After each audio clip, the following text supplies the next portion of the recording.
What's something that you track within a business that most people don't even look at? I'll give you a handful of metrics that I track. So you'll be like, I didn't need that many.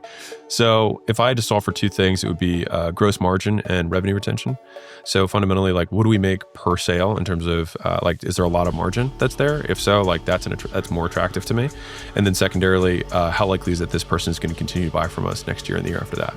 So if I have a business that I have hypothetically 100% gross margins and 100% revenue retention, that's an amazing business. They literally just print money and they never lose it. Like, that's cool.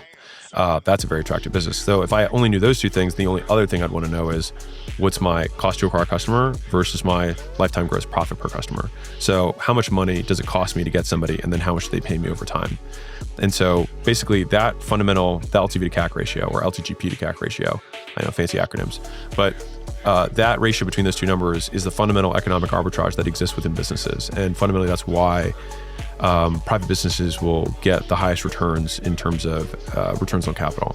Because in so few places, like if you were to put it in the S&P 500, and those companies are already at scale and it's harder for them to grow, at huge percentages.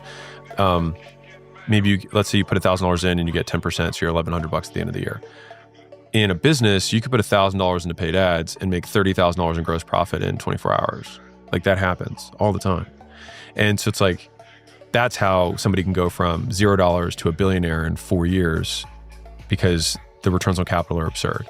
And this is also what I think one of the big opportunities of social media is that, like, okay, why is social media so powerful? It's because it drives CAC to zero. Do you trust customer satisfaction?